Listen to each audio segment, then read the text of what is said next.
How you doing, Fin fans? This is Ray and Son Phincast. Today is our first episode. We've been thinking about doing this for the longest time, so we're finally getting it started for everybody who's diehard fans, Dolphin fans, any other fans that want to get in. You guys could join us. But let me introduce myself. My name is Ray. I've been a fan for 49 years, since 1974. Here's my third grade Dolphins jacket. I still got that. And here's my son here, Ray Jr. Hey guys, I'm Ray Jr. I've been a fan for about 20 years. Follow after my dad. He liked them when he was a kid. He liked the colors growing up. And ever since, I've just been diehard Dolphins fans with my dad over here. So, and I really do feel that this is our year. We thought that last year, okay, but due to injuries, Tua going down, defensive players hurt. Came up short. You know, we were on our way. We were 8-3. We were number 2 seed in the AFC behind Kansas City.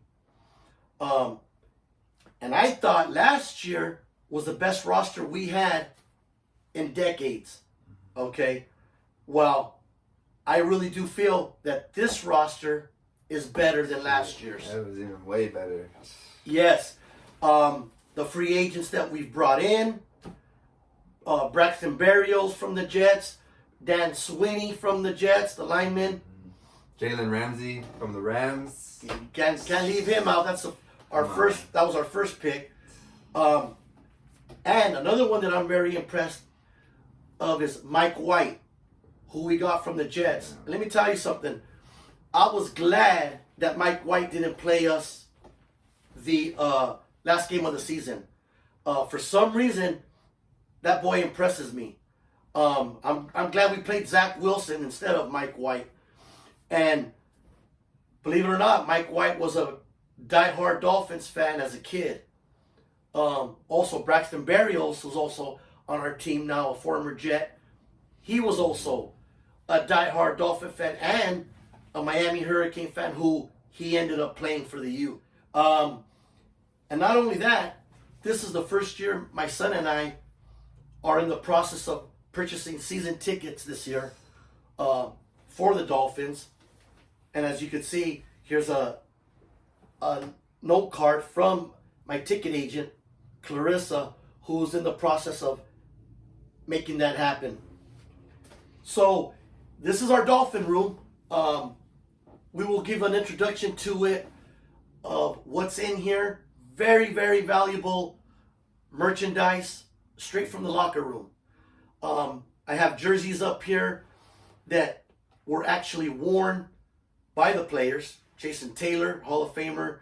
Zach Thomas, Hall of Famer. Dan Marino, Hall of Famer, whose jersey is behind me with some of his records on there. Another thing I want to mention is whoever wants to jump on board, jump on the bandwagon, because now's your time. Yeah, now's our time. And you know, we'll end up sending out applications for those of you who want to apply. Now, we don't just pick anybody. Of course, there's already Dolphin fans out there, lots of them, all over the nation, all over the country. But for those of you who have a team that want to jump on the bandwagon, feel free. I'll review the application. I'll check it out. I got strict guidelines. But like I said, we already have a hotel reserved for Vegas for the Super Bowl. Yeah. So anyway, let me start off by saying how much money we had in free agency. We had 16.1 million over the cap. Okay. Now we have 1.7 million, which we're number 3rd in the NFL right now with the least amount of money to spend. Now, Byron Jones gets released June 1st. That gives us back 13.7 million. Our players who are with the team restructured their contracts in order to help us. Okay, Teron Armstead, Tyreek Hill, and Bradley Chubb have restructured their contracts. We released Ethan Carter, a backup tight end. Okay, he saved us like 2.5 million. There's a lot going on right now. Okay, we got the draft coming up. Quick. Who do you think, son, should be a priority for us to get? I personally like Jamari Gibbs from Alabama.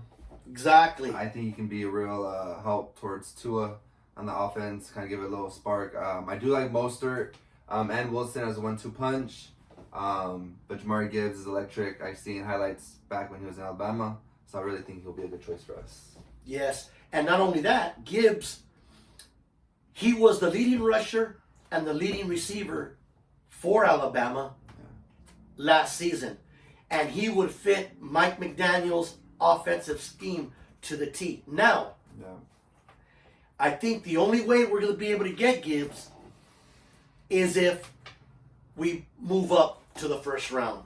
We'd have to give up a first round pick of next year. So that's a lot. We already have the fewest picks already. The only team with the fewest picks this year. Yeah. We only have 4 picks. Second round, third round, 6th round, and 7th round. Okay. I believe there's only 2 other ball clubs that have 4 picks. I believe it's Houston's another team that only has 4 picks. The Las Vegas Raiders, they got 12 picks. Okay, so that goes to show you more or less where we stand. Another player that I would like to reach out to get in the first round, possibly Darnell Washington, the tight end from Georgia. 6'7", man. Yeah, 6'7", 264. He has the body structure of a Rob Gronkowski. If you've seen at the NFL Combine him pushing that sled, it was like nothing. You look at him compared to other tight ends pushing that sled at the NFL Combine, they were struggling a bit. But this guy, Darnell Washington, he's the man. I think that we should go up and try to get. But like I said, if we move up to the first round, we're going to have to give up a lot. So going back to our free agents, who do you think that we got that'll benefit us? Obviously, like I said earlier, Jalen Ramsey, him and Xavier Howard on the defensive side, I feel like it will be 2 lockdown corners. Obviously, Byron Jones didn't work out for us. Last year, didn't play a snap. So I really feel like Jalen Ramsey with Kahu at slot can go ahead and make a difference on that defensive side. Oh yeah, Kahu is gonna be good as a nickel. Yep. And not only that, we got to remember we got Hicks Needham is back, Brandon Jones is back, and another DB that I'm really looking forward to seeing that's coming back. He got hurt early during training camp. Is Trill Williams. I mean, I think we're stacked in the secondary. But first and foremost, you cannot forget about Vic Fangio. Okay? He's the highest paid defensive coordinator right now. The most experienced defensive coordinator in the NFL. Okay? So just that alone, along with who we just got from the Tennessee Titans, David Long Jr. Let me tell you. Yes. Let me tell you guys something. I watched tape of David Long Jr. And every tape that I've seen, that boy comes up for the hit. He don't step back. He comes forward. I think, to be honest with you, he's not a wholesome name like the top linebackers in the NFL, but he reminds me a little bit. I might be exaggerating a little bit, but we haven't had a Zach Thomas in a long time as a linebacker. From the tape I've seen with David Long Jr., it reminded me, I had glimpses of a Zach Thomas. Okay? And then, of course, we got our main guy, also Jerome Baker, coming back. I mean, we let Landon Roberts go to Pittsburgh. We had Mike Gesicki leave To New England. to New England. And division rival, man. Yeah. So, and to be honest with you, if you see it, how things worked, the division traded players within the division. So, and another thing, if you Jets fans are all excited about Aaron Rodgers, about, Super Bowl and this and that, well, let me tell you something.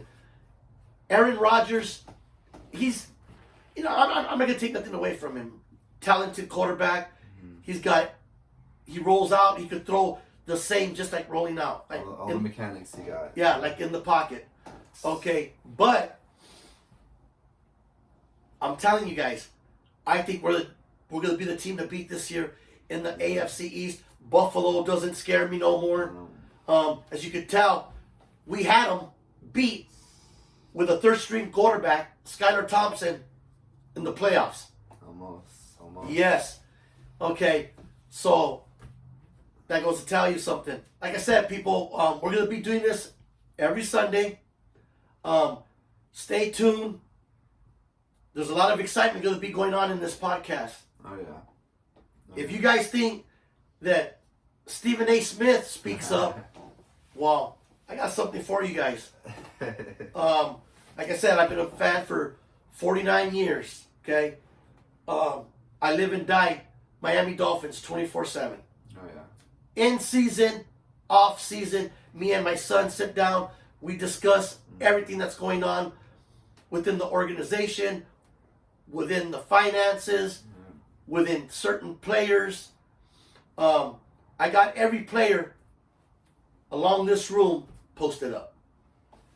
If a player goes out, he gets traded, he gets released, guess what? He comes down the wall. I have a friend, Steve Stone. He was a publisher for the Miami Dolphins. He used to get us sideline passes. I mean, we've toured the stadium. We've actually went inside the locker room where the players go. So we've done, you name it, we've done it. Everything. Yeah, we've been on the sideline, met players, this and that. I'm pretty sure a lot of Dolphin fans have done the same thing. But here, we live and die aqua and orange. Okay? I keep an updated roster 24/7. Okay? Offense, defense, practice squad. Join us. Now, next Sunday, we won't be airing due to Easter. All of you have a happy Easter. Happy Easter, everyone. Yeah. And feel free to ask any questions you want. Like I said, this is our first episode. We are excited, and I can't wait to do these episodes during the season. Oh, yeah, it's going to get crazy. Yeah. Live reactions towards the games. Yes. You know what? And like I said, we're down 99-0. Guess what? We don't turn off the TV. We don't leave to go get something to eat, to do errands or whatever. No. You're a Finn fan. You lose with them. You win with them. Okay? So, like I said, you want to jump on the bandwagon? Go ahead, but this is the year.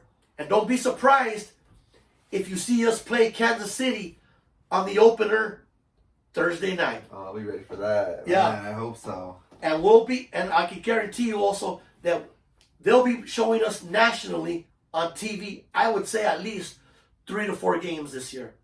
Yeah, tops.